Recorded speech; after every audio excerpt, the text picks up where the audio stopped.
29. A disciplina comparada com a revelação, Vatmanei. A disciplina do Espírito Santo comparada com a revelação do Espírito Santo. Passemos agora a comparar a disciplina e a revelação do Espírito Santo. A disciplina do Espírito Santo geralmente é um processo mais lento, repetida uma vez após outra, talvez durante anos até que a questão em pauta seja finalmente tratada. Aliás, esta disciplina do Espírito Santo frequentemente existe sem qualquer fornecimento de ministério. Não é assim com a revelação do Espírito Santo. Esta frequentemente vem rapidamente, dentro de uns poucos dias ou, possivelmente, uns poucos minutos. Sob a luz de Deus você verá em pouquíssimo tempo sua condição verdadeira e quão inútil você é. Depois, também, a revelação frequentemente vem através do suprimento da palavra de Deus.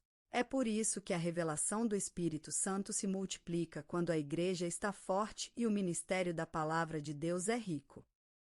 Ninguém, no entanto, deve imaginar que, na ausência de semelhante ministério rico e de semelhante revelação transbordante, então está livre para viver de acordo com sua vida da alma. É importante lembrar-se de que a disciplina do Espírito Santo ainda está operante. Embora alguém esteja privado do contato com outros crentes por muitos anos, a presença do Espírito Santo com ele é uma garantia de que possa chegar a uma boa condição espiritual, posto que é responsivo à disciplina do Espírito Santo. Embora a fraqueza da igreja possa ter como resultado que alguns membros tenham falta do suprimento da palavra de Deus, somente podem culpar a si mesmos se deixam de perceber o valor da disciplina do Espírito Santo. Além disto, o fracasso deles não quer dizer que o Espírito Santo não os disciplinou, nem os disciplina. Pelo contrário, significa que os anos de disciplina não produziram efeito algum.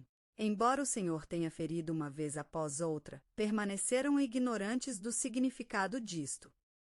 Como um cavalo ou mula, teimosos e destituídos de entendimento, parece que não sondam a mente do Senhor, mesmo após 10 anos de tratamento. Quão lastimáveis são os tais! Somente podemos tirar a seguinte conclusão: a disciplina é abundante em muitas vidas, mas reconhecer a mão do Senhor naquela disciplina é realmente raro. Quão frequentemente, quando o Senhor trata conosco, vemos somente a mão do homem. Isto é inteiramente errado. Como o salmista, nossa atitude deve ser: emudeço, não abro os meus lábios, porque tu, Senhor, fizeste isso. Salmo 39, verso 9. Devemos lembrar-nos de que é Deus quem está tratando conosco, e não nosso irmão, nossa irmã ou qualquer outra pessoa. O Senhor nos tem disciplinado durante anos, mas, ao invés de reconhecer sua mão, nós culpamos outras pessoas ou o destino pelos acontecimentos. Que sejamos lembrados de que tudo é medido por Deus para nós. Ele predeterminou seu tempo, seus limites e sua força a fim de quebrantar nossa característica destacada que é de difícil trato. Que Deus queira que tenhamos a graça suficiente para reconhecer o significado da sua mão ao procurar despedaçar nossa alma. Até que isto aconteça, as pessoas somente encontrarão aquele próprio eu imperioso quando entram em contato conosco. Até que o quebrantamento seja levado a efeito, nosso espírito não pode fluir livremente em direção a elas. Oremos sinceramente no sentido de a igreja vir a conhecer a Deus como nunca antes, a fim de que os filhos de Deus sejam cada vez mais frutíferos para Ele. O Senhor pretende trazer-nos para uma posição em que não somente a mensagem do Evangelho e nosso ministério do ensino sejam correios, como também estejamos certos. A questão é: Deus pode ser plenamente liberado através do nosso espírito. Quando o nosso espírito é liberado, supre as necessidades das pessoas com a vida do Senhor. Nenhuma obra é mais importante ou mais eficiente do que esta, e nada pode substituí-la. O Senhor não se preocupa tanto com seus ensinos ou sermões quanto com a impressão que você dá. O que é que vem de você? Esta é a vara da medida final. Você impressiona as pessoas com você mesmo ou com o Senhor? Você deixa as pessoas tocarem seu ensino ou seu Senhor? Isto é realmente vital, pois determina o valor de toda a sua labuta e obra. Amado, tenha certeza de que o Senhor presta muito mais atenção àquilo que vem da sua vida interior, do seu espírito, do que àquilo que sai da sua boca. Não se esqueça de que em todo contato que você fizer com outra pessoa, algo sai de dentro de você. Ou é você, ou é Deus, que flui, ou é sua alma, ou o espírito. Finalmente, perguntaria, quando você fica em pé diante das pessoas, o que se manifesta? E a fim de não darmos uma resposta demasiadamente apressada, lembremo-nos de que esta pergunta básica somente poderá ser corretamente respondida na luz do Senhor. A meiguice no quebrantamento. O método de Deus quebrantar nossa alma varia de acordo com o alvo. Expliquemos o alvo da seguinte maneira: com alguns é seu amor próprio, com outros é seu orgulho. Há, também, aqueles cuja autoconfiança e habilidade precisam ser destruídas. Tais pessoas se acharão em um predicamento após outro, derrotadas a cada passo. Até que aprendam a dizer: não vivemos na sabedoria da carne, mas, sim, na graça de Deus.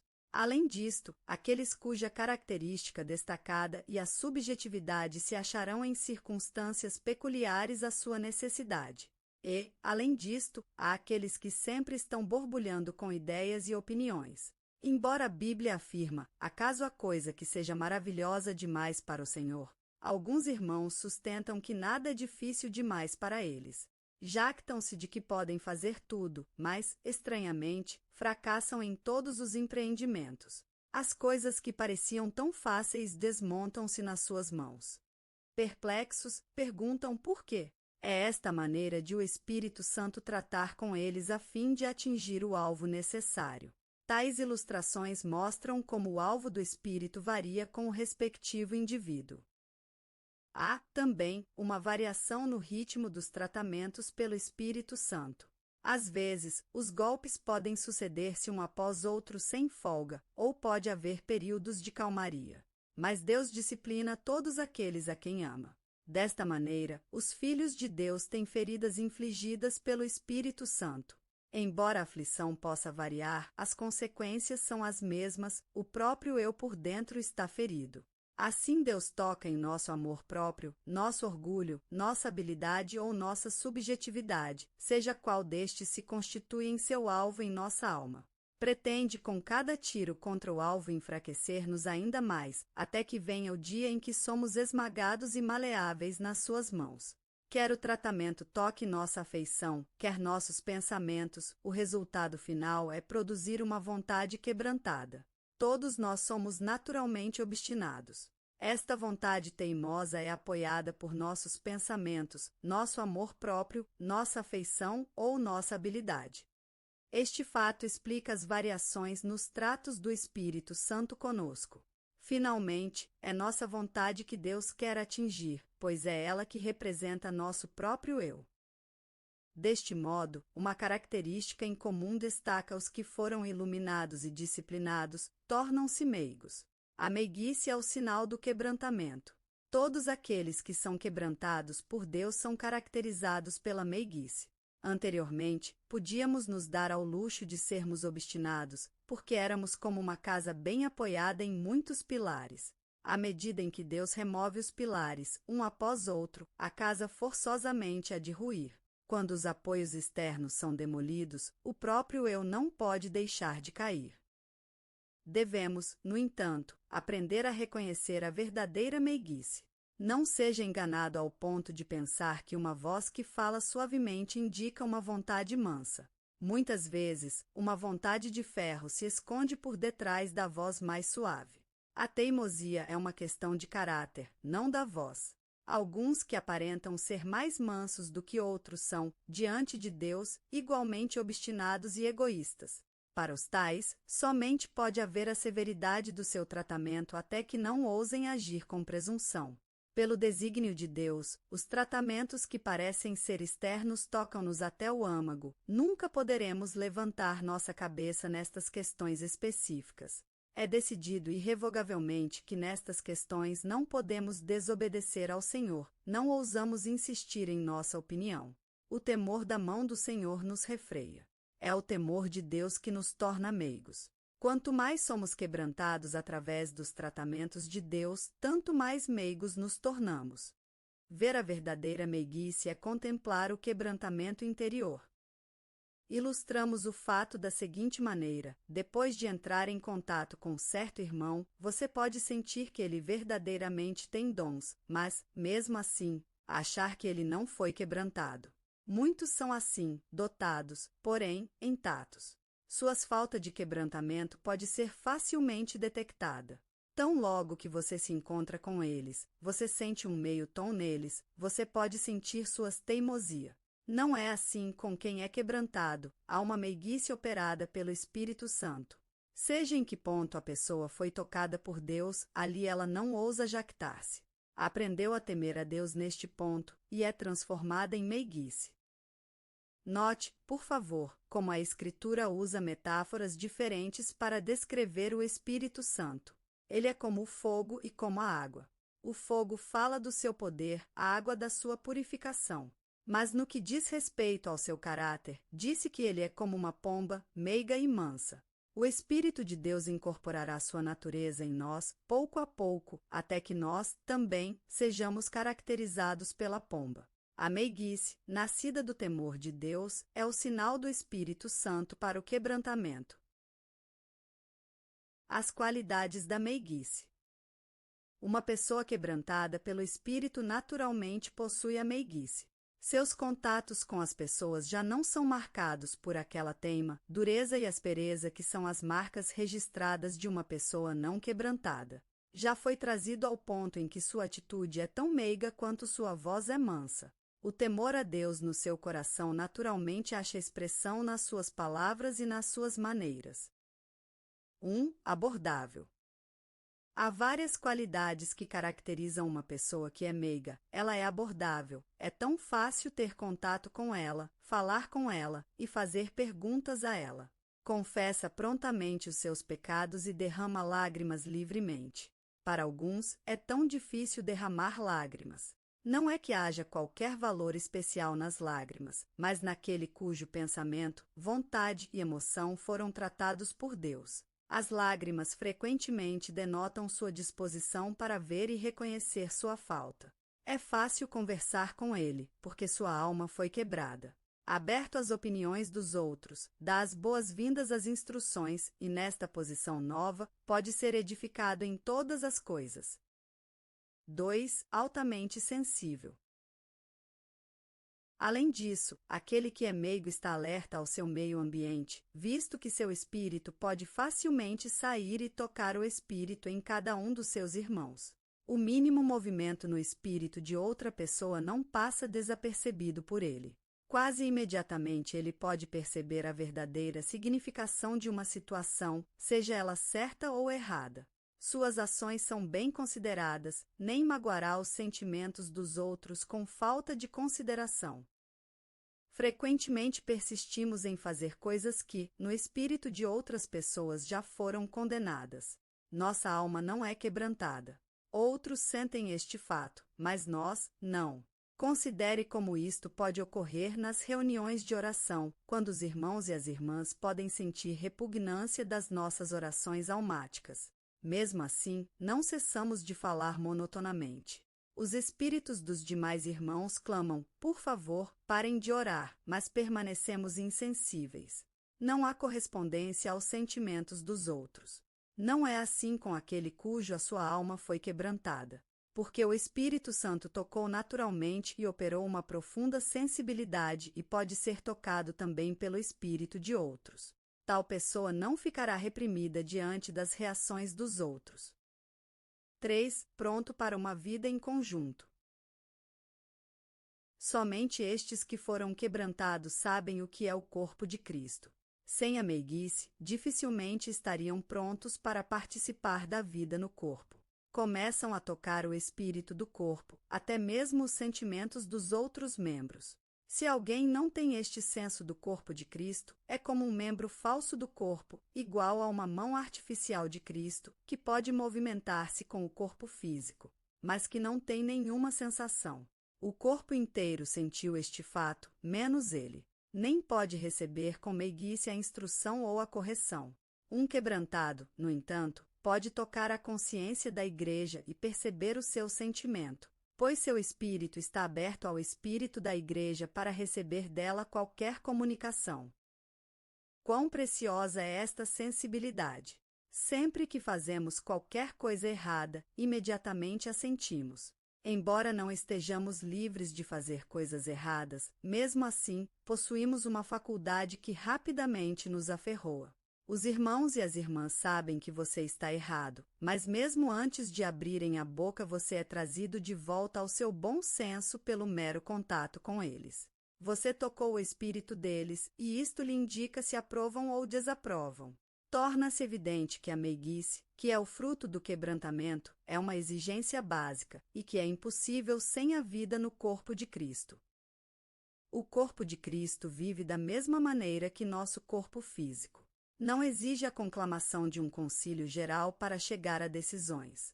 Nem há necessidade de discussões prolongadas. Todos os membros naturalmente possuem um sentimento em comum e aquele sentimento expressa a mente do corpo. A mente do corpo é Cristo. E, além disto, também é a expressão da mente da cabeça. A cabeça do corpo é Cristo. Assim, a mente da cabeça é conhecida através do corpo. Depois de nossa alma ter sido quebrantada, começamos a viver naquela consciência corpórea como membros correlatos do corpo de Cristo, e somos facilmente corrigidos. 4. Facilmente edificado. A maior vantagem do nosso quebrantamento, no entanto, não está em ter nosso erro corrigido, mas, sim, em capacitar-nos a receber o suprimento da totalidade do corpo de Cristo. Nosso espírito então é liberado e aberto para receber a ajuda espiritual de qualquer parte do corpo de Cristo. Quem não for quebrantado dificilmente poderá ser ajudado. Suponhamos, por exemplo, um irmão muito inteligente, porém não quebrantado. Pode vir às reuniões, mas não é tocado. A não ser que encontre alguém cuja mente é mais aguçada do que a dele, não será ajudado. Analisará os pensamentos do pregador e os rejeitará como sendo inúteis e sem sentido. Meses e anos podem passar dessa forma sem ele ser tocado. Está fechado pela parede da sua mente e parece que somente poderá ser ajudado através da sua mente. Nesta condição, não pode receber a edificação espiritual.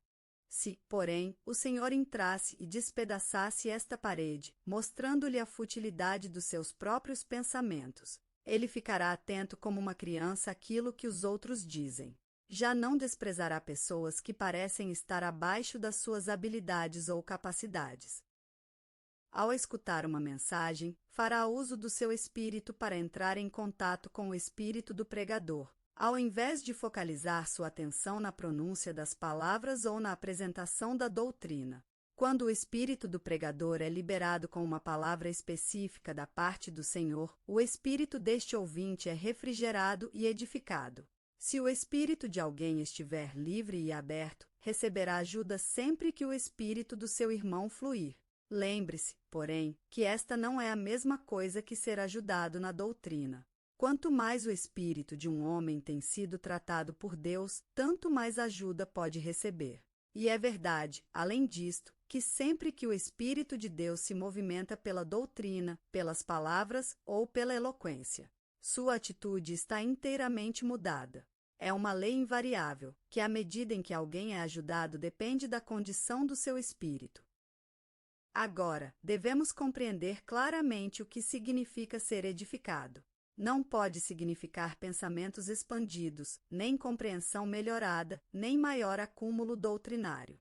Simplesmente significa que meu espírito mais uma vez entrou em contato com o Espírito de Deus. Não importa através de que o Espírito de Deus se movimenta, seja na reunião, seja na comunhão individual, não sou menos nutrido e vivificado. Meu espírito é bem como um espelho, que é polido cada vez. Expliquemos o assunto assim: tudo quanto procede do Espírito abrilhanta tudo quanto toca. Como indivíduos, somos muito semelhantes a lâmpadas de cores diferentes. A cor, porém, não interfere com a passagem da eletricidade através dela. Tão logo a eletricidade flui para dentro dela, ela se acende. Assim acontece com o nosso espírito, onde, ao fluir do Espírito Santo, esqueceremos a teologia que aprendemos. Tudo quanto sabemos é que o Espírito Santo veio. Ao invés do mero conhecimento, temos uma luz interior. Estamos revivificados e nutridos na presença do Senhor. Anteriormente, nossa intelectualidade nos tornava impossíveis, mas agora podemos ser facilmente ajudados. Agora compreendemos por que é difícil para outros receberem ajuda. Entendemos que é necessário passar muito tempo em oração antes de podermos tocá-los no espírito. Não há outra maneira de ajudar uma pessoa obstinada. Conforme veremos na próxima mensagem, há um caminho que Deus designou para a eficácia verdadeira. Jesus é o Senhor.